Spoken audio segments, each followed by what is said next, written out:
c'est quoi la dernière phrase? Je veux bien que tu dises à mes fils que je les aime. C'est noté. C'est enregistré. Ce sera Richard qui lui passera.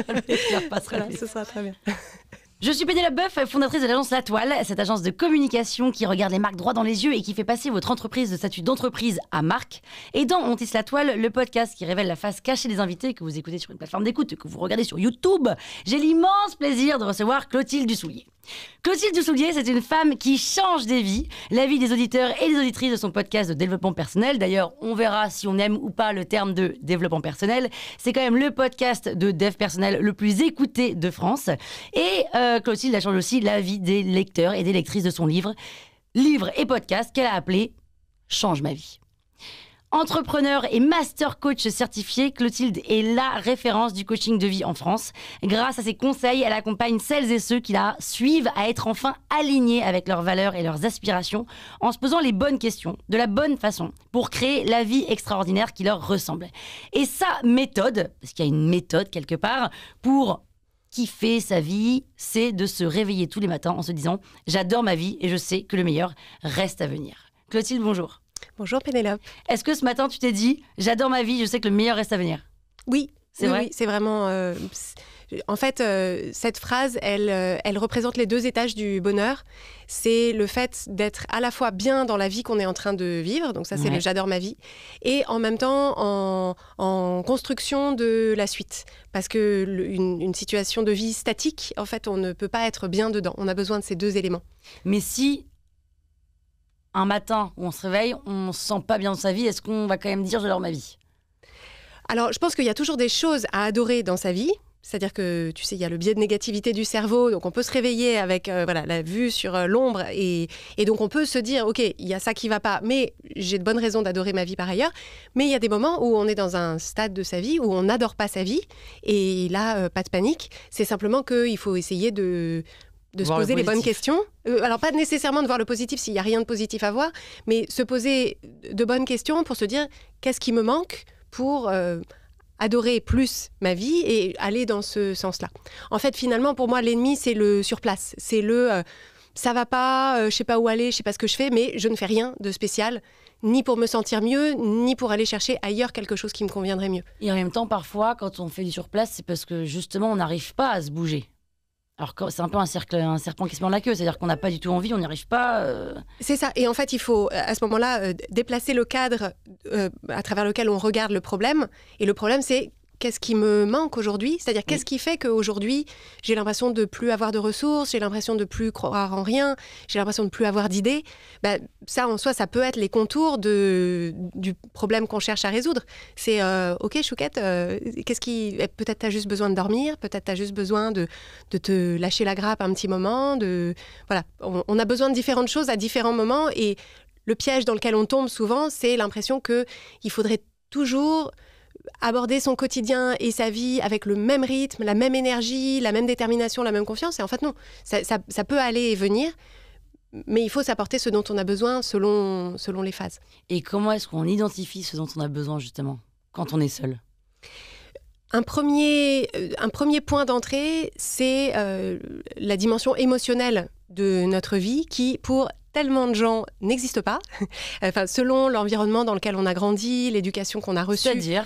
Alors, en fait, il y a beaucoup de gens, et moi, j'en faisais partie, qui ont grandi dans des familles dans lesquelles cette idée qu'on ressent des émotions, en fait... oui, mais enfin, les émotions, c'est pour les autres, tu vois. Parce qu'on est occupé à avoir des bonnes notes en classe, à débarrasser la table, à avancer dans sa vie. Et en fait, si on nous a pas donné des... Pardon, c'est de la pudeur, tu penses ?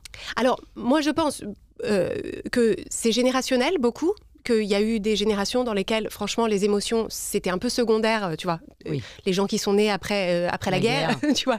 C'est genre, en fait, la génération de mes parents, les émotions, c'était pas... Voilà. Et eux-mêmes, n'ayant pas reçu cette boîte à outils-là, n'ont pas su la transmettre à leurs enfants nécessairement.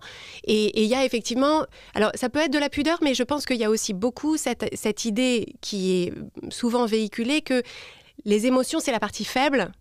Et que du coup, si on veut avancer, si on veut être fort, tu sais, une énergie plus masculine au sens des énergies, enfin pas homme-femme, mais les énergies masculines et les énergies féminines.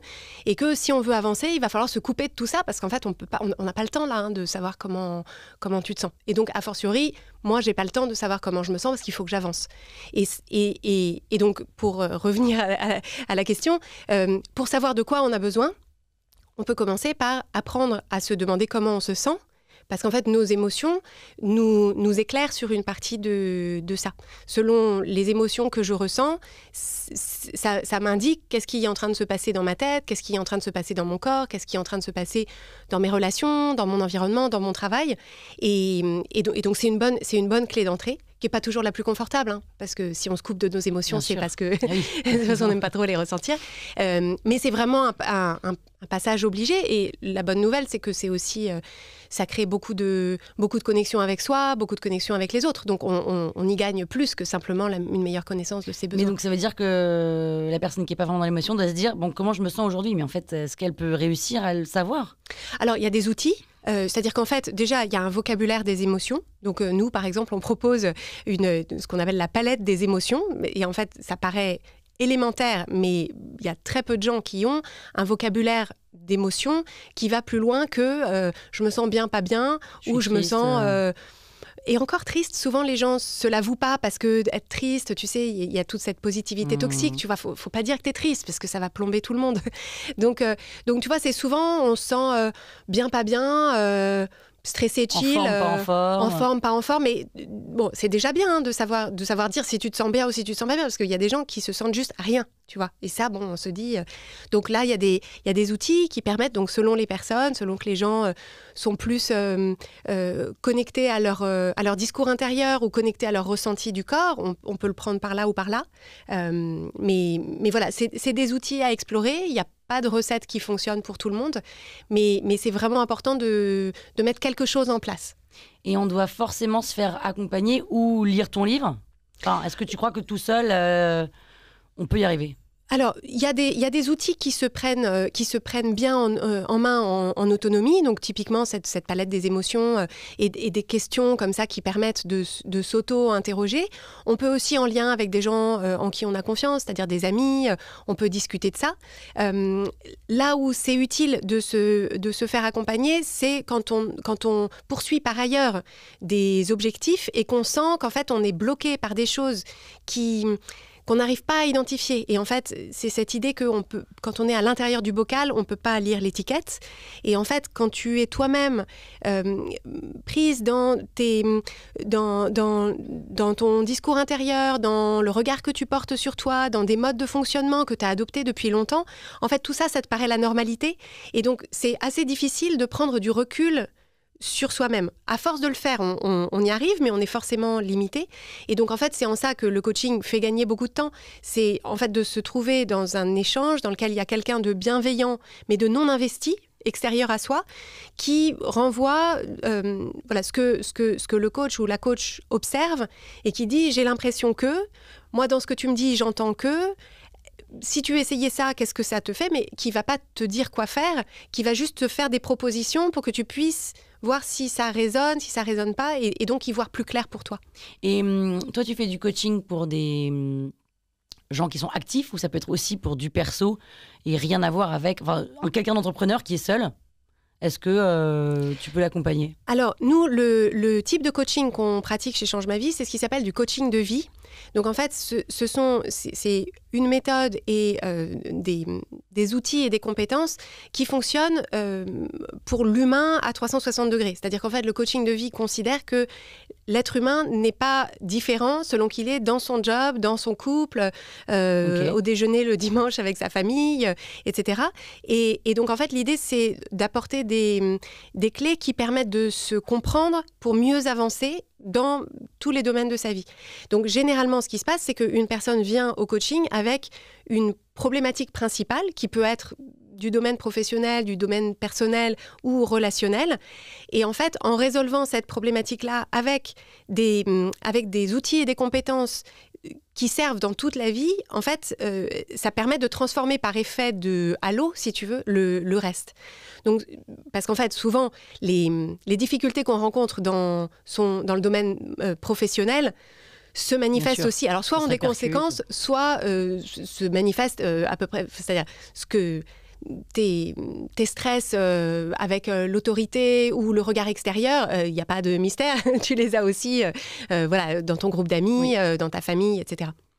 Et donc toi, tu dis, Clotilde, qu'on a environ, j'invente un chiffre, donc là tu vas me corriger, 5% de vrais sujets qui sont graves et 95% qui sont en fait un peu des broutilles, et que la majorité des gens se focus sur les broutilles, et ce qui fait que c'est ça qui nous parasite pour rien.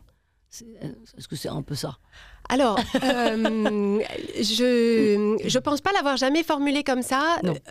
En revanche, enfin, je sais pas si c'est à cette idée-là que tu fais référence, mais ce que je sais, c'est que la grande majorité des gens ont leur quotidien qui est pourri par des trucs qui auraient des solutions pas très compliquées à mettre en place. Et que ça ne consiste pas à nier qu'il y a des vrais problèmes dans la vie, c'est-à-dire il y a des vrais trucs qui sont vraiment difficiles à vivre, et que ça, en fait, on va pas pouvoir s'en affranchir parce que c'est l'expérience humaine. En revanche, des petits trucs sur lesquels on se prend la tête et on peut passer, tu vois, des heures de la journée à partir en spirale, à se refaire des conversations, de la suranticipation, etc. Bah ça, en fait, avec quelques outils bien appliqués, en fait, ça, on peut faire retomber beaucoup ce foisonnement et utiliser son énergie intérieure et son énergie de cerveau pour faire avancer des trucs qui ont vraiment un sens pour nous, que ce soit des relations, des projets professionnels, des projets perso, etc. Et quand on t'entend comme ça, on se dit que toi, tu as réglé tous ces problèmes-là. Donc t'as pas de petits trucs qui te parasitent ? Alors, j'ai des petits trucs qui me parasitent, mais qui me parasitent pas longtemps. C'est-à-dire qu'en fait, j'ai cette espèce de... Je me rends compte quand je suis en train de m'énerver pour un truc où, en fait, mon énervement compte double. C'est-à-dire que le fait que je m'énerve sur ce truc-là ne fait que surajouter du truc relou sur un truc relou, et que donc je peux retirer cette couche-là et m'intéresser au truc. Alors, moi, j'ai des enfants, donc il y a quand même beaucoup de raisons de s'énerver. Je dirige une entreprise, donc c'est pareil, il y a beaucoup de sources de quand on veut faire avancer des choses, de stress, de frustration, il y a plein de sujets. Mais en fait, finalement, il y a beaucoup de choses qui sont allégées par le changement de regard c'est-à-dire la situation n'a pas changé, mais mon regard sur la situation et sur ma capacité à faire face à la situation, rien que ma capacité à changer ça change tout. En fait, d'ailleurs, c'est un peu ça, c'est-à-dire que l'ampleur d'un événement, c'est l'idée que tu t'en fais. Tout à fait. Parce qu'en soi, ça peut n'avoir aucun effet si tu le minimises, quoi. C'est ça.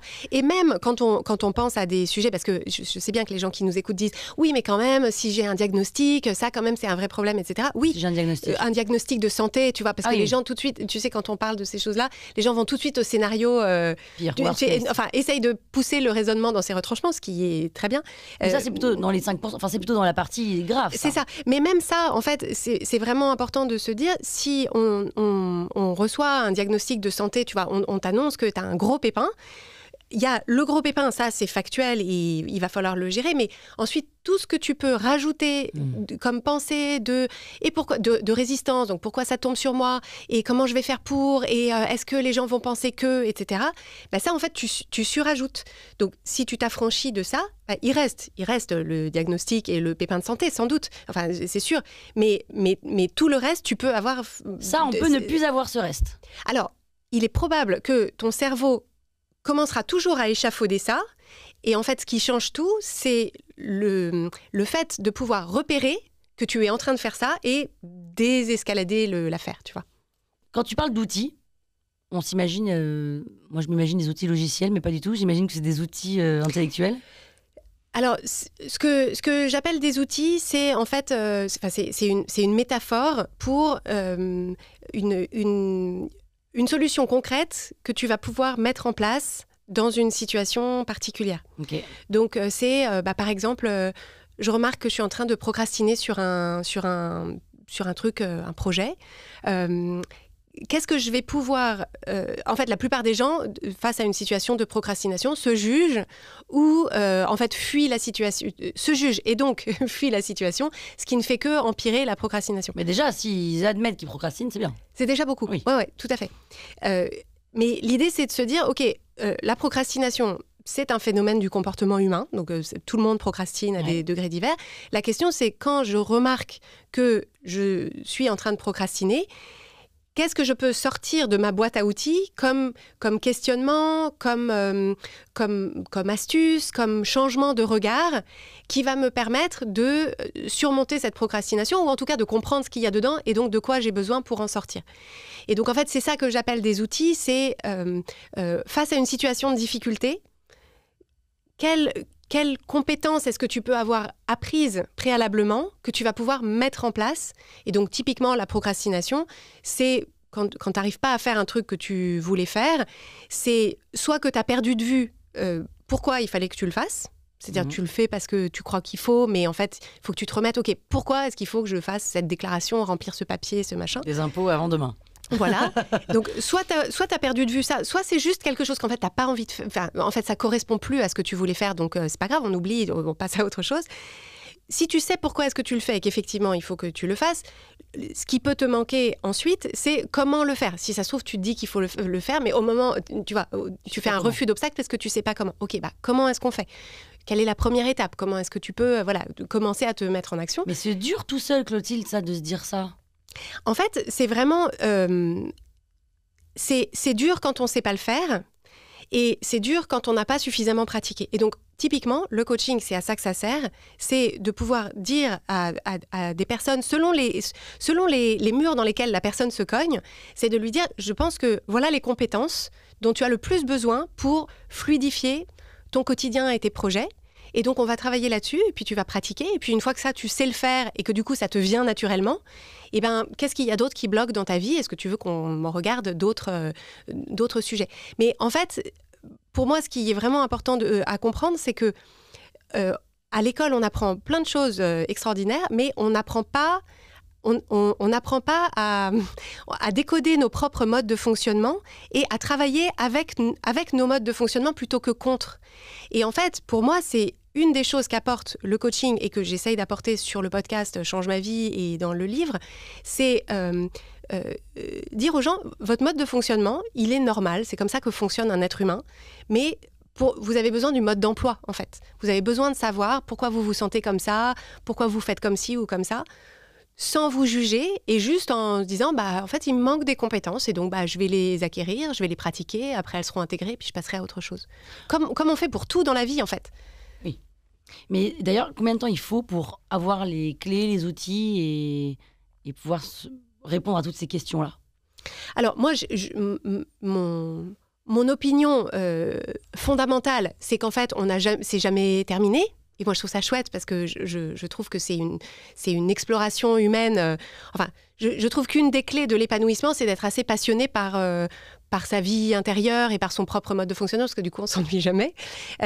Donc, ça peut être difficile. Ça peut être difficile si on rajoute du jugement et de la lourdeur, tu vois. Mais si tu te dis, en fait, rien de ce que je traverse n'est un drame, une faille personnelle abyssale qu'il faut que je cache au monde entier, mais juste, en fait, moi, je le vois, j'ai une formation d'ingénieur, je le vois presque comme un truc, tu vois, quand tu essayes de débugger un truc que tu as programmé, en fait, tu as le choix entre te dire, oh là là, te taper la tête contre les murs, ou te dire, attends, tu vois, l'explorateur, OK, en fait, on va trouver des solutions, on va avancer, et puis c'est fun, et puis on avance. Et nous, c'est vraiment, en tout cas, chez Change ma vie, l'optique, c'est pas oh là là, les blessures profondes. C'est OK, où est-ce que tu es? Où est-ce que tu veux aller? Comment est-ce qu'on peut t'aider à y aller avec le plus d'énergie et de gratification possible? Et tu vois, vu comme ça, tu te dis pas, oh là là, ça va être dur. Ouais, non. Tu te dis, moi je me cool. dis, on y va, ouais. Voilà, donc c'est l'idée. Et je sais plus d'où on est parti de cette tangente. Moi, ce que je disais, c'est, je trouve ça intéressant de se dire qu'on va progresser, se connaître de mieux en mieux et être de plus en plus sage jusqu'à la fin de nos jours. Moi, je trouve ça chouette. Après, nous, dans le format d'accompagnement qu'on propose, déjà en un mois, on peut vraiment aider les personnes à faire retomber ce foisonnement des pensées et des émotions qui partent dans tous les sens. Et donc vraiment mettre en place des clés très simples qui permettent de se sentir déjà dans son quotidien, avoir moins cette impression de brouillard mental que ça part dans tous les sens. Donc ça, c'est en amont. Un mois, c'est-à-dire 3 fois par semaine? Alors nous, c'est un programme de coaching qui est en ligne et on conseille d'y consacrer 15-20 minutes par jour. Et en 15-20 minutes par jour, pendant un mois, déjà, on voit des effets qui sont vraiment... Tu vois, c'est vraiment cette idée de brouillard qui se lève, tu vois. Et d'un coup...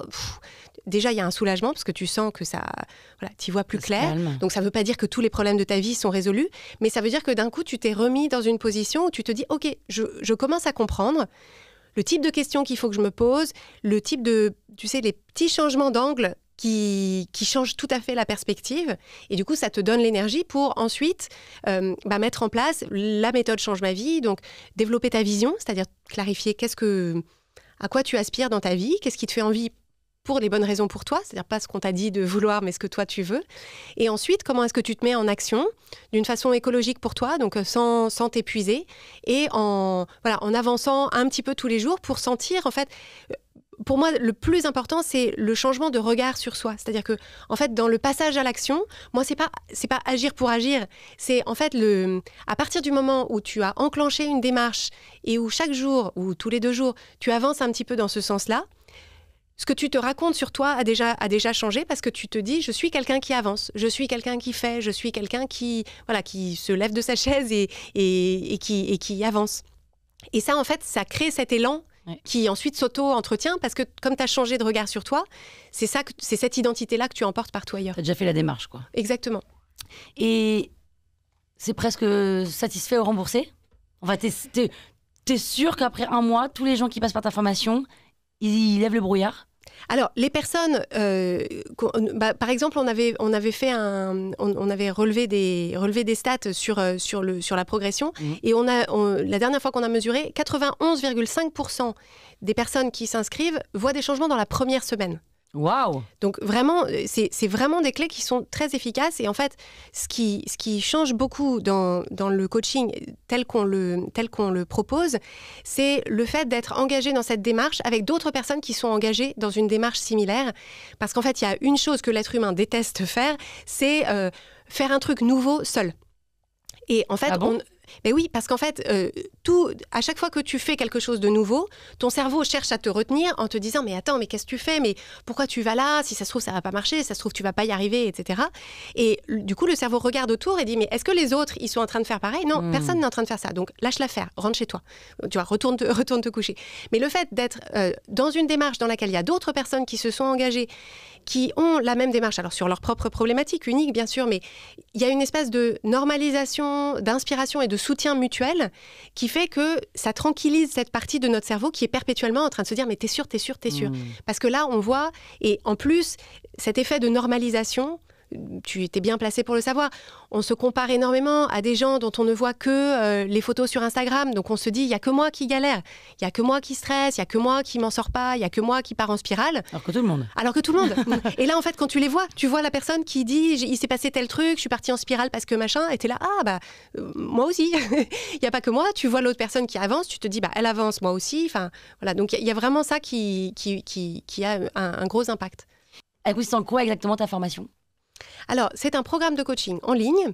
Donc, au moment où tu t'inscris, tu as accès à une plateforme de coaching en ligne dans laquelle on va te guider pour mettre en place un certain nombre de pratiques pour commencer, pour que le coaching puisse commencer à s'intégrer dans ton quotidien avec des choses simples qui ne prennent pas beaucoup de temps. Donc, ça, c'est ce qu'on te propose de faire. Donc, on te guide pas à pas. Et ce qu'on t'apporte en soutien de ça, c'est du coaching écrit. Donc au quotidien, dans la mise en place de ces pratiques, et c'est pour ça que c'est bien d'être accompagné, c'est que dans la mise en place de ces pratiques, tu vas avoir des nouvelles questions. Tu vas te dire, est-ce que ça, je le fais correctement? Et maintenant que j'en suis arrivée là, je ne sais plus comment avancer, je suis coincée, etc. Est-ce que c'est normal que ça me fasse ça? J'hésite entre ça et ça, etc. Donc tu poses des questions. Donc ça, c'est le coaching écrit. Et on te répond en direct? Ouais, on a une équipe de coach qui répond aux questions qui sont posées par les membres de notre programme de coaching. Et tu as accès à un planning d'appels de coaching de groupe tout au long de la semaine sur différentes thématiques auxquelles tu peux assister ou bien tu regardes le replay. Et il y a à chaque fois plusieurs personnes qui se font coacher, donc qui apportent une problématique. Donc par exemple, si c'est un appel sur le travail, il y a 2 ou 3 personnes ou 4 qui vont apporter chacune une situation. Donc une demande d'augmentation, un conflit avec une collègue, un projet qui n'avance pas, etc. Et la coach qui anime l'appel va coacher tour à tour ces différentes personnes et mettre en lumière, donc aider la personne qui est arrivée avec sa problématique, mais surtout mettre en lumière en fait ses compétences et ses outils, comment est-ce qu'on s'en sert. Et en fait, ce qui est assez fort, c'est que les effets de miroir, même si, évidemment... C'est pas exactement le même sujet. C'est pas exactement le même sujet, mais ça fait écho. Et il y a cette idée de normalisation et de projection qui fait que voilà, tu regardes simplement quelqu'un se faire coacher et tu vois, ça plante des graines dans ton esprit. Et la prochaine fois que tu as une situation similaire, tu vois, tu avances plus vite et tu réagis mieux. Et tu as un peu des exercices tous les jours? Alors, tu peux, si tu veux, utiliser les exercices qu'on propose de façon quotidienne. Il y a des personnes qui ont du mal à trouver du temps toutes les semaines et qui, du coup, tous les jours, et donc qui font, par exemple, deux moments plus importants dans leur semaine pour se pencher dessus. Mais en fait, ce qui est passionnant, c'est que il y a des moments où tu es en train de faire quelque chose activement, tu vois, des questions auxquelles tu réponds, etc. Mais le gros, il se fait en filigrane dans ta journée. C'est-à-dire qu'en fait, à partir du moment où tu lances le cerveau humain est hyper puissant, à partir du moment où tu lui poses des bonnes questions et tu l'orientes sur une bonne piste, toute la journée, ça va tourner en toile de fond. Et à l'occasion d'une conversation au déjeuner ou truc, tu vas avoir une réaction intérieure et puis tu vas dire, ah tiens, non mais ça, attends, je vais pas dire tout de suite ce truc. Voilà, et donc en fait, c'est dans la journée, il y a des échos, il y a des correspondances, etc. Et c'est de cette façon en fait qu'on change vraiment.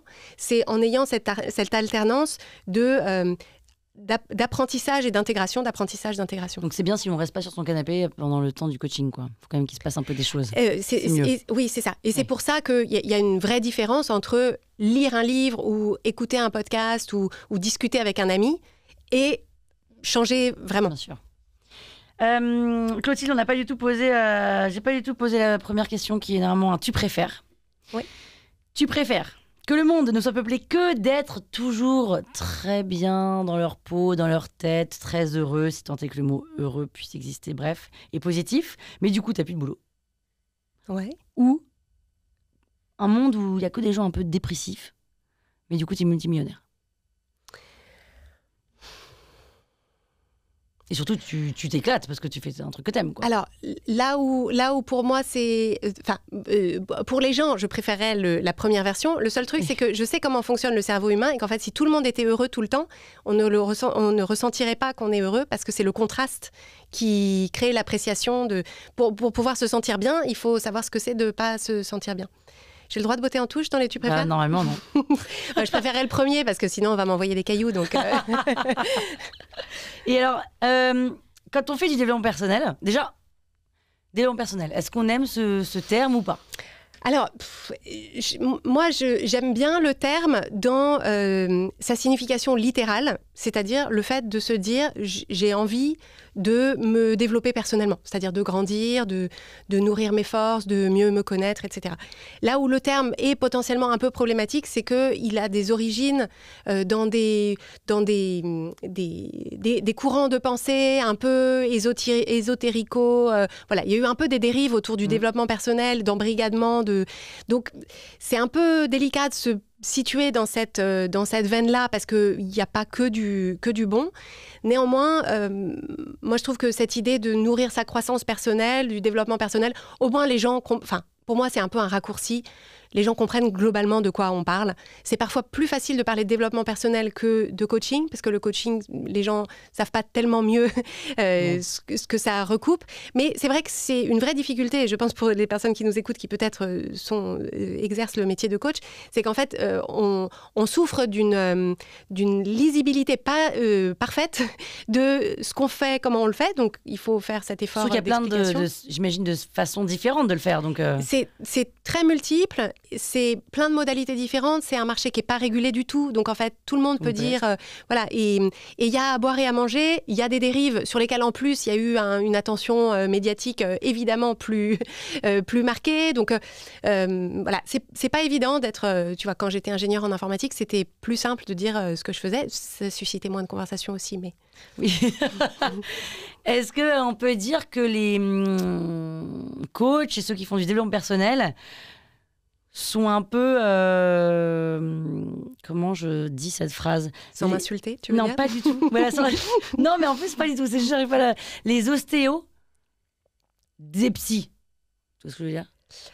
Alors, c'est compliqué à... que les coachs kinés, sont aux psys, ce que les ostéos sont à qui ? Au kiné. Au kiné, c'est-à-dire une profession non réglementée qui fait la même chose ? Non réglementée, qui fait la même chose, oui et non. Parce que vous ne faites pas la même chose que les psys, les kinés font la même chose que les ostéos. Est-ce qu'on peut un peu comparer ça comme ça ? Parce que, et en même temps, je trouve que kiné et ostéo, ils ne sont pas l'un contre l'autre. Alors que je trouve que développement personnel et psy, il y a une sorte de friction où si on va voir un coach, on ne va pas voir un psy. Alors moi je pense, tu vois ce qu'on appelle le Venn diagram. Pas du tout. Tu sais, enfin je sais pas comment on le dit, pardon en français, ça va faire très Jean-Claude Van Damme, mais tu sais les deux cercles qui se superposent un petit peu. Oui. Tu vois ce type de diagramme. Oui, avec un truc au milieu. Oui, avec un truc au milieu. En fait, pour moi, il y a des problématiques sur lesquelles on pourrait tout aussi bien aller voir un coach ou aller voir un psy et avoir des bons résultats. Ce ne sera pas forcément les mêmes résultats, mais où on pourra avoir des résultats dans le sens défini par « je me sens mieux » par rapport à ce problème ou cette problématique. Je pense qu'il y a des situations et des problématiques sur lesquelles il ne faut pas aller voir un coach, ou il faut aller voir un psy. Genre, typiquement le burn-out, la dépression, ça, il faut aller voir qui ? Des traumas, un psy. Okay. C'est-à-dire, c'est vraiment en face à face pour qu'il y ait cette... déjà, il faut la formation. Hein, les coachs ne sont pas formés pour traiter quelqu'un qui est en état avéré de burn-out ou de dépression, etc. En l'existence de traumas, de stress post-traumatique, etc., qui sont, j'ai envie d'appeler ça, même si c'est sur un spectre, mais qui sont des vrais problèmes de santé mentale. En fait, quand tu as un problème de santé mentale, il faut aller voir une profession médicale de la santé mentale. Mais il y a beaucoup de choses pour lesquelles des gens vont voir des psys, pour lesquels les psys, ça marche très bien, mais un coach, ça peut marcher aussi. C'est par exemple, dans mes relations, j'ai du mal à prendre ma place, dans mon job, j'ai l'impression de me poser 1000 questions et d'avoir du mal à avancer, etc. Je pense qu'un psy peut très bien répondre à ça, un coach peut très bien répondre à ça aussi. Et en fait, en plus, en psychothérapie, il y a de plus en plus de modalités. Enfin, c'est devenu aussi un champ très multiple. Et donc, en fait, à mon sens, c'est plus une question de personne, c'est-à-dire avec qui est-ce que tu résonnes, parce que tu peux trouver un psy qui est super et puis un psy qui te correspond pas du tout non plus.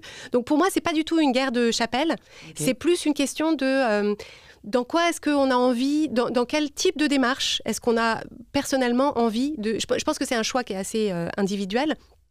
Mais d'une façon générale, moi, dans mon expérience et celle de personnes qu'on a pu accompagner, s'il y a une différence à faire, c'est que la psychothérapie aura tendance, en première intention, à aller voir dans le passé. Qu'est-ce qui s'est passé ? Bien sûr, aller gratter, quoi. Qu'est-ce qui s'est passé dans le passé qui explique comment tu te sens aujourd'hui ? Alors que le coaching est globalement une modalité qui est plus dans de quoi est-ce que tu as besoin aujourd'hui ? Quand on regarde vers l'avenir. Donc, ça ne veut pas dire que le passé n'a pas... Et c'est en ça que c'est vachement complémentaire. Moi, pour avoir testé les deux, la psychothérapie m'a amenée à une très bonne compréhension de mes schémas familiaux, etc. Et au bout d'un moment, ça patinait. Parce que j'avais l'impression déjà de répéter tout le temps les mêmes trucs, d'accuser toujours la même personne de ma famille. Mais qu'en fait, j'avais très bien compris. Mais ça ne créait pas de... En fait, j'avais cru que la compréhension allait créer le changement, alors qu'en fait, la compréhension ne faisait que créer de la compréhension. La compréhension crée un peu l'acceptation. L'acceptation, mais pas le changement. Alors que moi, en fait, je voulais pas juste me dire, OK, toute ma vie, je me comparerai à ma sœur. Je voulais me dire, OK, je me compare à ma sœur parce que truc. Et en fait, si je veux que évoluer, ne plus, voilà, que ça me fasse plus ça, en fait, comment j'aborde les situations différemment. Et ça, pour moi, c'est le coaching qui m'a apporté des... Voilà, je trouve que c'est souvent, encore une fois, je dis souvent, parce qu'il y a plein de psys qui font des trucs très concrets aussi, c'est souvent plus concret, plus dans l'action, plus dans des choses que tu peux vraiment mettre en place au quotidien et te sentir avancer, et moins juste de la parole. Voilà, pour moi, c'est ça. Mais je pense que c'est... Voilà, encore une fois, c'est pas une vérité absolue, c'est ma vision des choses. Est-ce qu'on n'a pas envie d'aller tous voir Clotilde en coaching là? Si, hein. Si ça donne trop envie là. Moi j'ai envie là. Attends, je vais m'inscrire. Je n'ai pas suivi cette méthode Change ma vie, mais peut-être que il faut. Tu es la bienvenue. Eh ben écoute, avec plaisir. Et est-ce que tu coaches en direct aux dirigeants? Alors, on a parmi les membres du programme de coaching, on a des personnes qui sont chefs d'entreprise, parce que effectivement, c'est... En fait, tu le sais sans doute, la démarche entrepreneuriale, elle est quand même très limitée par ta démarche de développement à titre d'individu. Donc, on en a beaucoup, ouais. Et toi, tu fais des coachings perso, tu choisis les personnes que tu coaches? Je ne fais pas de coaching individuel, non. Pourquoi? Non. Écoute, à ce jour... Parce que ce serait... J'imagine qu'il y a une waiting list de ouf, non? Alors, ça m'intéresse énormément de le faire. Et jusqu'à présent, je me suis vraiment concentrée sur ce programme qu'on rend du coup accessible à un plus grand nombre de personnes. Et donc, mon temps étant limité, à ce jour, je l'attribue au développement de notre programme de coaching, de la méthode Change ma vie, notamment l'écriture du livre, ça prend un petit peu de temps. Ça prend beaucoup de temps. Le fait d'encadrer mon équipe, de toi qui l'as écrit ou t'as eu un auteur? Non, c'est moi. Vraiment? Ah ouais, 100%. En fait, moi, à la base... Les 349 pages, c'est toi? Ouais. Et il y en a plus, d'ailleurs, qu'il a fallu que j'élague. Les pages? Ouais, il a fallu que je réduise. Moi, tu sais, j'ai ma carrière précédente, entre ingénieur en informatique et coach, j'étais auteur culinaire. Donc, j'ai écrit... donc, j'ai tenu un blog pendant 15 ans de qui cuisine. Comment? Chocolate and Zucchini. D'accord, chocolat et aubergine, quoi? Chocolat et courgettes. Courgettes, pardon. Ouais. J'étais la première Française à créer un blog de cuisine en 2003. Okay. Et donc, j'ai écrit 5 livres de cuisine qui étaient des livres qui étaient très écrits parce que j'écrivais aux États-Unis. Aux États-Unis, les livres de cuisine sont des livres où on raconte beaucoup de choses autour des recettes. Et donc moi, écrire, c'est c'est ma passion, quoi. Mais c'est long. Combien de temps ça t'a pris? Alors, je l'ai écrit sur à peu près 9 mois. Mais le travail de construction de la méthode Change ma vie, c'était sur plusieurs années avant, en fait. Parce que le programme tel qu'on le propose aujourd'hui, ça fait 4 ans qu'on a développé cette méthode. Et donc, du coup, on avait une expérience d'accompagnement de plein de gens. Mais derrière, il faut quand même le rédiger, quoi. Faut le rédiger, ouais. Alors bon, ce podcast, Clotilde, oui. C'est le premier podcast de développement personnel, je crois. Enfin, moi, en tout cas, tu faisais partie des premières. Oui. 2017, 2017, ouais. 2017. À l'époque, il y avait qui de gros comme toi, maintenant? Hors développement personnel. Il n'y avait même pas Mathieu Stéphanie encore. En podcast natif... C'était la première? Alors, je ne pense pas que j'étais la première. Je pense qu'il y avait Grégory Pouy, qui s'est lancé à peu près... Mais c'est marrant parce que nous, on se connaît de l'époque des blogs... D'accord. De l'aube des blogs français. Qui y avait-il à l'époque en podcast natif? Pauline Léniaud. Alors, Pauline Léniaud s'est lancée, je crois, en 2018, me semble-t-il. Okay. Oui, donc mais oui, enfin, on parlait seul. Et tu dis on? Alors, quand je dis on, c'est les premiers podcasts natifs. D'accord. Ouais. Mais t'étais toute seule? J'étais toute seule. Dans ta chambre? Ouais. Alors, je me mettais dans le Tipeee de mes fils pour enregistrer. Ah ouais, un petit Tipeee pour faire un peu... un peu sono voilà, sono truc. Mais oui, j'étais chez moi. Et pourquoi tu t'es dit, le podcast, il y a un truc à faire? Alors, moi, j'ai vécu aux États-Unis et en rentrant en France, je continuais à écouter... Ce que j'écoutais à la radio aux États-Unis, je l'écoutais en France en podcast, donc en catch-up radio à l'époque. Et puis, de fil en aiguille, quand les podcasts se sont développés aux États-Unis, moi, comme j'avais déjà mes habitudes, j'ai vu apparaître les premiers podcasts natifs américains, donc j'ai pris mes habitudes. Et en fait, j'ai commencé à m'intéresser beaucoup au développement personnel et au coaching vers le milieu de ma trentaine. Comme j'avais déjà mon blog et que je ne me voyais pas lancer un autre blog, c'était énormément de travail, travail, je me suis dit, je vais faire un podcast parce que ça me prendra pas beaucoup de temps. Bien sûr. Elle était Tout le mignonne. monde sait que ça ne prend pas Voilà, de temps. tout le monde sait que c'est très facile. Il suffit d'allumer le micro, Voilà, tu parles 15-20 minutes et puis terminé, quoi. Mais enfin, c'était ça l'idée. C'était que je me disais, je vais pas lancer tout un autre truc, donc je vais juste faire un podcast. Ça sera, voilà, c'était un sujet qui m'intéressait. J'avais envie de partager des choses là-dessus, et donc c'était une sorte de side project, tu vois, par rapport à mon job. Et justement, comment tu as des bullet points t'as des fiches, t'as des bullet points. Alors, t'écris tout. Le gros des épisodes, ce sont des épisodes qui sont complètement scriptés. Tout est scripté. Parce qu'en fait, moi, l'écriture, c'est vraiment mon mode d'expression principal. Donc, j'ai appris à écrire comme à écrire comme je parle, et ensuite jouer le texte. Mais c'est long. Mais c'est très long, tes épisodes. C'est très long. C'est très long. L'avantage après, c'est que nous, on met à disposition la transcription pour les membres du programme de coaching. Donc si tu veux, c'est pas perdu de l'avoir au format écrit. Mais j'ai envie de plus de formats qui soient plus spontanés. Et donc il y en a là sur les épisodes de rentrée. C'est sur quelques notes. Et voilà, c'est ça. Et en fait, tu es aussi à l'aise que quand tu écrivais tout?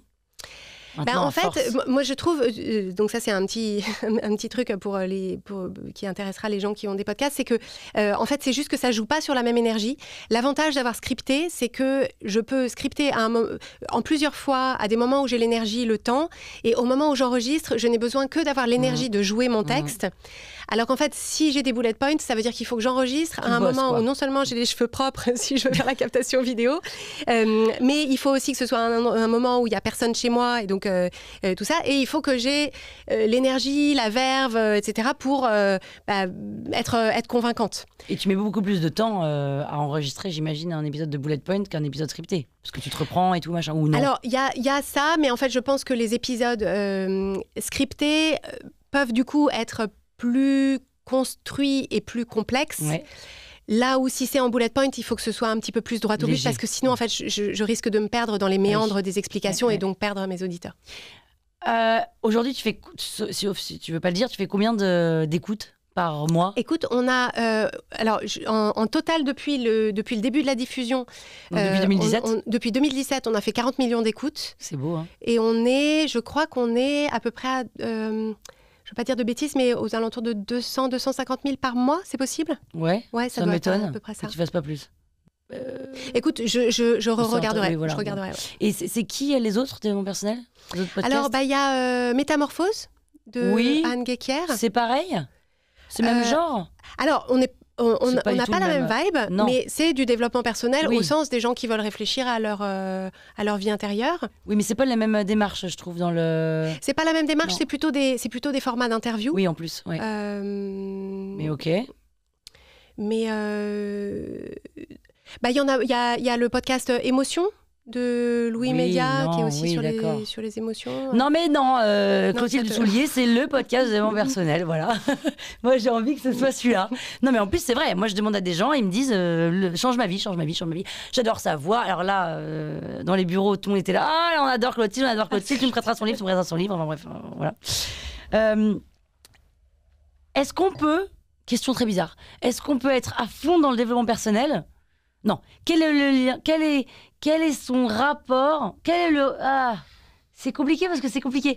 Est-ce qu'on peut être dans la recherche de... Bref, le rapport entre développement personnel et argent. Ouais. C'est fluide pour toi? Est-ce qu'il n'y a pas un truc de... En fait, l'argent, ça sert à...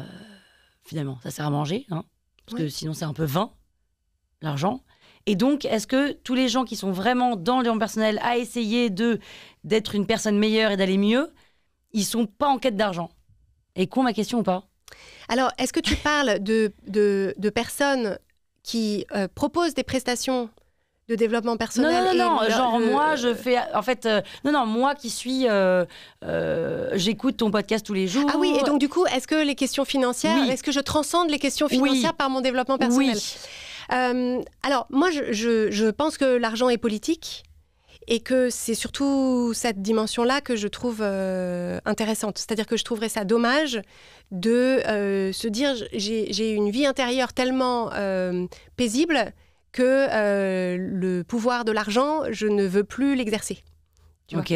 Parce qu'en fait, moi, derrière cette idée de développement personnel et d'aider les gens à être vraiment bien dans leur vie, avec leurs forces, leurs talents, etc., c'est que les gens puissent prendre leur place, faire avancer les causes, les relations, les situations dont elles estiment qu'elles ont besoin d'avancer. Ouais. Et pour ça, il faut avoir suffisamment confiance en soi, suffisamment confiance en sa parole, la justesse de son regard, etc. Mais il faut aussi les moyens de faire. Et donc pour moi, c'est à ça que ça sert l'argent aussi, tu vois. Donc Oui, mais est-ce que tu crois pas que quand on est bien dans sa tête, on n'est pas en quête d'argent? Alors moi, je pense que l'argent joue un rôle différent dans ta vie selon que tu es bien par ailleurs ou pas. Et ce que je vois aussi, c'est que ne pas être bien dans sa vie, ça coûte très cher parce que on dépense de l'argent pour compenser des trucs qu'on ne... Genre du Botox, quoi. Alors, ça peut être du Botox, même si j'ai pas de jugement particulier là-dessus, mais moi, je me souviens, enfin, il y a quelque chose à titre personnel que j'avais constaté, c'est quand j'étais dans mon job d'ingénieur en informatique dans lequel je ne m'épanouissais pas, je m'aperçois que le week-end, j'allais volontiers passer l'après-midi dans les grands magasins, m'acheter des trucs, tu vois. Dépenser. Voilà, parce que ça allait pas. Je me disais, je travaille toute la semaine pour gagner cet argent. Qu'est-ce que je vais faire le week-end ? Je vais aller dépenser l'argent que je me suis fait chier toute la semaine à gagner. Quand j'ai changé pour devenir auteur culinaire et que d'un coup, mon job me nourrissait, sans mauvais jeu de mots, que je faisais des choses qui m'apportaient énormément, qui étaient hyper gratifiantes, etc., bah en fait, le week-end, j'étais bien. J'avais limite la flemme d'aller dans les grands magasins, etc. Et donc, en fait, je pense qu'il y a beaucoup de nos habitudes de consommation c'est de la consommation-compensation. Et donc, en fait, l'idée, c'est de se dire qu'est-ce qui me manque par ailleurs comme plaisir, comme joie, comme gratification dans mes relations, dans mes projets, dans mon quotidien, que je cherche à compenser en étant à 2h du matin à commander le truc que j'ai vu en pub sur Instagram, tu vois. Très bien, très clair. Est-ce que tu pourrais nous donner 3 conseils pour aller mieux? Premier conseil... Face cam. Premier conseil, achetez-vous un carnet et prenez... Alors, j'en ai offert un à Pénélope. Premier conseil, achetez-vous un carnet et prenez l'habitude de trouver 5 minutes dans votre journée pour vous demander comment ça va et pourquoi. Rien que ça, 5 minutes.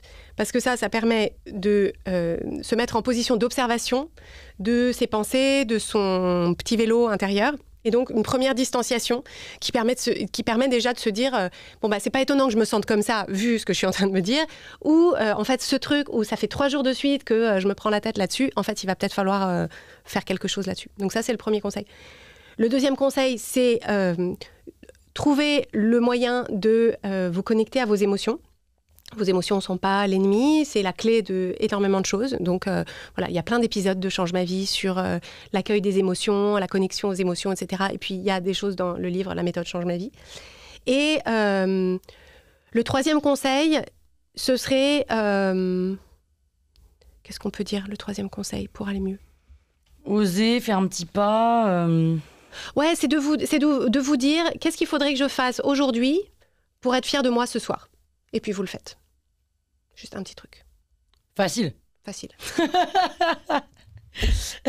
Parfait, merci. Est-ce que tu peux nous parler de la méditation du colibri ? Oui, alors c'est une méditation qui consiste à imaginer un colibri, qui est donc un des rares oiseaux qui a un vol stationnaire. Et donc l'image mentale, c'est d'imaginer ce colibri qui butine sur un petit buisson de fleurs exotiques et que c'est ton attention sur le colibri qui maintient le colibri en vol. Et si tu commences à penser à autre chose, le colibri descend et donc il faut que tu le... Et donc dans notre tête, on pense à quoi ? Juste en fait, tu visualises. Alors, si tu as la capacité à visualiser, parce que tout le monde n'a pas la capacité, tu t'assois et tu fermes les yeux et tu imagines ton buisson avec le buisson de ton colibri, avec des belles fleurs, un joli colibri et pendant 5-10 minutes, tu passes 5-10 minutes avec ce colibri que tu... Qui survole un peu sur le buisson. Voilà, c'est ça, d'une fleur à l'autre. Tu sais, le colibri, il a Alors justement, si on ne très... sait pas à quoi ressemble un colibri... tu as peut-être Internet ? J'ai peut-être Internet. Tout à fait. Ah bon, il a un grand nez, le colibri ? Il a un long bec, parce qu'en fait, il plonge le bec dans le fond de la fleur pour boire le nectar, tu vois. Ah, mais tu vois, c'est pour ça que c'est intéressant. Il faut C'est savoir à merveille. quoi ressemble un colibri pour Ah oui, pouvoir oui. se l'imaginer. Ah oui, il a un long bec. Ouais. Celui-là, il est orange. Ils sont tous oranges? Écoute, je ne suis pas spécialiste des colibris, mais ce qu'il a de très chouette aussi, c'est si vous regardez des vidéos de colibris en slow motion, pour avoir le vol stationnaire, ses ailes font des 8, donc, tu vois, en avant-arrière, donc ça fait le symbole de l'infini Ah et tout. oui, Enfin, bon, magnifique, on peut filer la magnifique, métaphore. symbolique, on adore. Qu'est-ce qui marche le mieux pour toi, ton coaching, ton Instagram, ton podcast? Alors, marche le mieux selon quels critères? Il y en a un qui fait fonctionner l'entreprise, c'est le coaching, et puis le reste, c'est tout ça, c'est du branding pour le coaching. Alors, en fait, nous, la façon qu'on a de penser ça, c'est un écosystème. Donc, qui est un écosystème, comme on est une entreprise, un écosystème qui a pour fonction de maintenir l'entreprise, notre activité, et de pouvoir continuer à faire ce qu'on fait. Mais l'utilité en filigrane, c'est aussi qu'en fait, la mission de Change ma vie, c'est de mettre entre les mains du plus grand nombre des outils qui permettent de mieux se connaître et mieux conduire sa vie. Et donc, le podcast gratuit depuis 7 ans et demi, l'Instagram avec des vrais trucs, tu vois. C'est pas juste du saupoudrage. Voilà, on y consacre quand même beaucoup de temps. On a aussi une newsletter qu'on envoie le lundi qui s'appelle l'élan du lundi pour démarrer, on enregistre un lundi, pour démarrer la semaine avec un boost d'inspiration et de réflexion. Donc on envoie par exemple, là je parlais de l'exercice d'écrire, en fait on envoie une question dans l'élan du lundi, tous les lundis, une question sur laquelle les gens peuvent s'interroger tout au long de la semaine. Et donc en fait, voilà, nous notre idée c'est de nourrir le maximum de personnes de bonnes questions pour se poser les bonnes questions et en fait moi fondamentalement ce que je cherche à faire avec mon travail et notre travail, c'est de ce que j'appelle mettre fin au gâchis des vies vécues à moitié.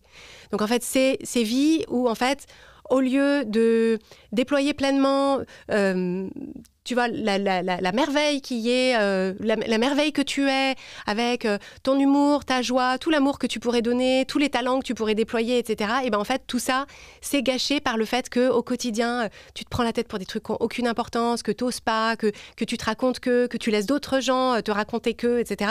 Et où en fait, ça, je trouve que pour... Alors, une communauté, une organisation, une humanité tout entière, en fait, c'est un vrai gâchis, tu vois. Et pour moi, c'est vraiment ça c'est vraiment à ça que je veux aider à mettre fin. Moi, j'aspire à une société dans laquelle chaque personne se sent vraiment bien dans sa vie, avec qui il est, et en chemin vers une amélioration de sa situation et de celle de son entourage. Et je pense aussi chaque personne est mieux, on est mieux avec les autres, et donc on est mieux tous ensemble. Donc, voilà. Ma mission. J'adore cette mission. C'est une vraie mission de vie. Ah bah j'aimerais vraiment, ouais. Et en fait, j'ai eu une espèce de flash un jour. En fait, je me suis dit, moi, tout ce que je veux, c'est me dire que le jour où je meurs, en fait, le solde net de ma vie, je veux qu'il soit positif.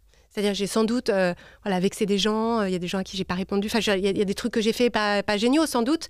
Mais j'aimerais me dire que globalement, le fait que je sois née ce jour-là, que j'ai vécu X années sur la planète Terre, j'aimerais me dire qu'il y a des vies qui ont été améliorées par mon passage.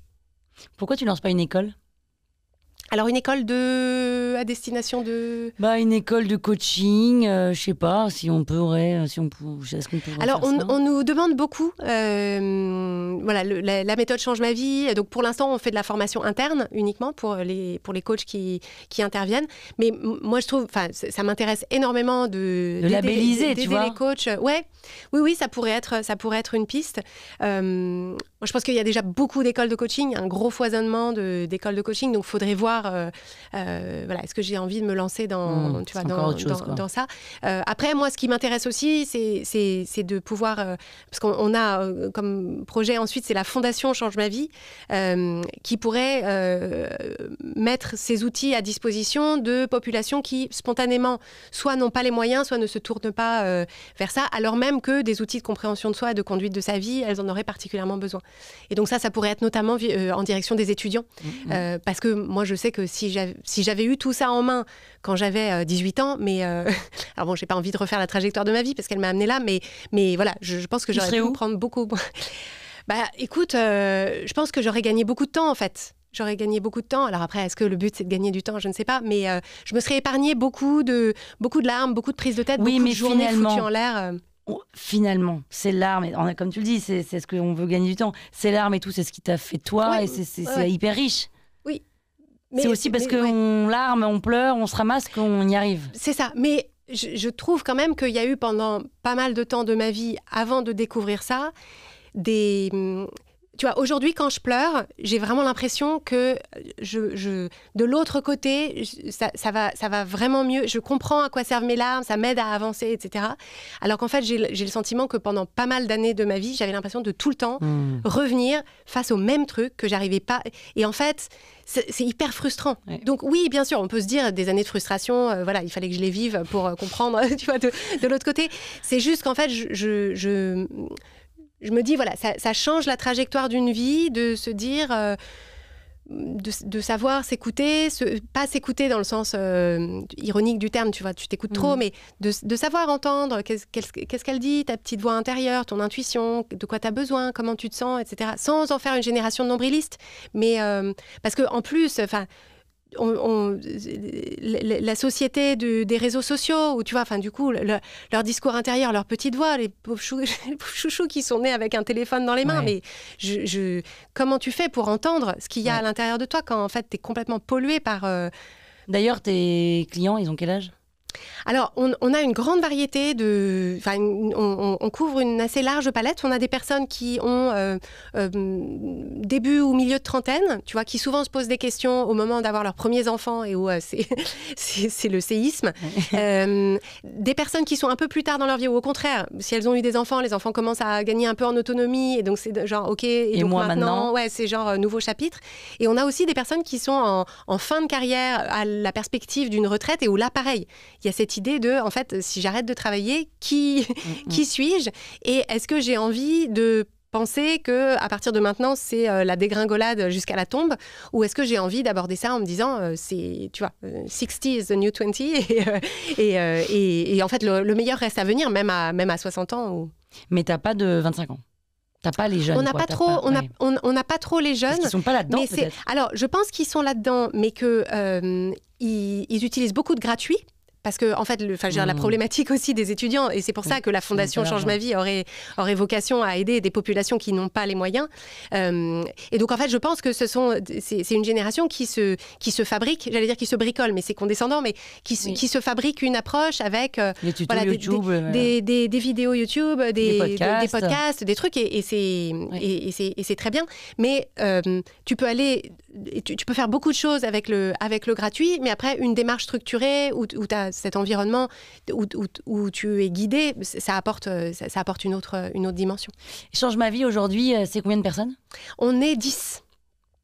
C'est beau, hein? Ouais. Tu te disais qu'il y a 7 ans, tu allais monter une entreprise? Tu avais cette ambition-là dès le départ? J'avais cette ambition d'avoir une équipe, effectivement. J'essaye de me remettre. Disons, au début, je tâtonnais. C'est-à-dire qu'au début, la création du podcast, c'était quand même pour voir est-ce que ça me plaît suffisamment longtemps, est-ce que ça intéresse les gens, ce que j'ai à dire, est-ce que le métier de coach aussi, il me plaît avant d'investir dans une formation. Mais oui, l'ambition, c'était quand même de faire grandir, de faire grandir Change ma vie et d'avoir un impact. Enfin, clairement, on peut aller beaucoup plus loin dans ce que Change ma vie peut faire. Mais déjà, la fondation, si jamais tu le fais, ce serait extraordinaire, ça. Ouais, ce serait génial. Et international, non? Alors, déjà, le nom qu'on a choisi pour l'instant... Change my vie. Change my life. J'ai l'intuition que... alors déjà qu'on n'a pas fini avec le marché francophone, et qu'en fait, si j'allais à l'international, en fait, je veux pas le faire en copier-coller. C'est-à-dire que je trouve que ces questions-là, pour avoir moi goûté au développement personnel et au coaching par le biais des États-Unis, et en voyant à quel point copier-coller, ça ne marche pas du tout. C'est-à-dire, tu sais, c'est la greffe qui ne prend pas. Et donc en fait, il y a une sensibilité socio-culturelle pour aller sur un marché autre qui est vraiment clé. Alors après, parfois, le fait d'être, tu sais, nul n'est prophète en son pays, Parfois, c'est bien d'être, tu vois, si tu amènes un angle français dans un pays qui est plutôt francophile, c'est intéressant. Mais tu peux pas juste prendre ce qu'on a fait avec Change ma vie et demander à ChatGPT de le traduire pour faire un carton en Italie, tu vois. C'est cool, parce que ça serait bien. Ce serait chouette. Est-ce que tu préfères dormir du côté droit ou gauche? Fenêtre ou pas? Alors, donc moi, quand tu regardes le lit, je dors du côté droit. Ouais, mais ta fenêtre est où? Du côté droit. Ok. Mais si on est à l'hôtel, je me mets du côté de la fenêtre parce que mon mari est plus dérangé que moi par la lumière du matin. Mais à la maison, t'es côté porte? Non, à la maison, je suis côté fenêtre donc aussi. Dans tous les cas, t'es côté fenêtre? Je suis côté fenêtre, ouais. Mais s'il y a le choix, je préfère être de mon côté à droite. Et parce que tu veux prendre la poudre d'escampette par la fenêtre? Pourquoi tu crois? Non, parce que... alors en fait, je pense que c'est parce que dans notre ancien appart, le côté droit, c'était côté porte. Et qu'à l'époque, tu vois, j'étais enceinte. Donc, enfin, j'ai eu plusieurs grossesses dans cet appart. Donc, tu sais, tu te lèves plus la nuit. Mais, c'est une sorte de praticité pour aller aux toilettes. C'est ça. Mais j'ai pas un attachement de fou à un côté du lit. Ok. Tu pourrais changer? Je peux changer, ouais. T'es assez agile en règle générale? Non, pas du tout. Ah, d'accord. Flexible, non. Enfin, agile, je sais pas si tu voulais dire flexible. Genre, t'es contre le fric. Je suis pas du tout flexible. T'es contre le fric. Oui, très bien. Est-ce qu'on j'aime pas que les plans changent, j'aime voilà. pas... Voilà, est-ce qu'on peut être entrepreneur et pas contre le fric? Bah, je pense que tu peux pas amener ta boîte aussi loin. Sans être... Bah, disons, je pense que le perfectionnisme est quand même un mal nécessaire dans la boîte. Sinon, il y a tout qui part en... Enfin, sinon, c'est n'importe quoi. Et tu arrives à déléguer? J'arrive à déléguer, mais j'ai aussi embauché des personnes qui sont seniors, carrés. Non, qui sont très carrés. On a une culture des trucs documentés, des trucs clairs, des trucs écrits. La première valeur de Change ma vie, c'est la clarté. Ouais. C'est une valeur. C'est la première valeur. C'est quoi les autres valeurs? Alors, c'est clarté, responsabilité, croissance, plaisir. Ok. Et plaisir, au début, elle n'y était pas. Hein. On l'a rajouté. On l'a rajouté parce que mon équipe, un jour, m'a dit... bon, disons, c'est dans mes échanges avec elle que je me suis dit, non, mais ce serait bien qu'on mette un petit peu au centre le côté. Parce qu'en fait, pour moi, le fait que ce soit clair, que chacun prenne ses responsabilités et que ce soit en train de croître, pour moi, ça, c'est le plaisir, tu vois. Il n'y avait pas besoin de... Ça, c'est le plaisir, ça. Mais quelle angoisse. Mais moi, j'adore, ouais. Ah ouais, c'est vrai, c'est angoissant pour toi? Moi, c'est de l'angoisse. Et tu vois, moi, je suis même pas foutue de citer nos valeurs. Richard non plus, j'imagine. Non, merci. On n'est pas assez bien parce qu'on est une agence de com, on fait des plateformes de marque, on a une plateforme, on ne connaît pas nos valeurs. Non, nous, c'est créativité, honnêteté, transparence. Ouais, on l'a déjà dit. Je sais plus. Bon. Non, mais nous, on est plutôt en mode. Mais vous êtes des créatifs. On vous demande d'être des créatifs. Oui. Ouais. Donc on est plutôt là-dedans. Et puis surtout, moi je suis plutôt une bordélique, donc si tu veux les process et tout ça. Ouais. Carrés, mais du coup, t'es assistée de gens qui apportent le carré? Je suis assistée depuis très peu par un directeur général, mais avant c'était moi qui m'assistais, autant te dire que c'était compliqué.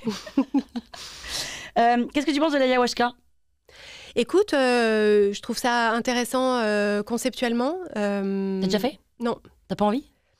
En fait, moi je me méfie des trucs où tu perds le contrôle. Là-bas, voilà.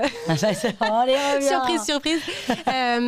Et en fait, faudrait vraiment que je le fasse dans des conditions dans lesquelles j'ai un niveau de confiance pour la personne qui organise.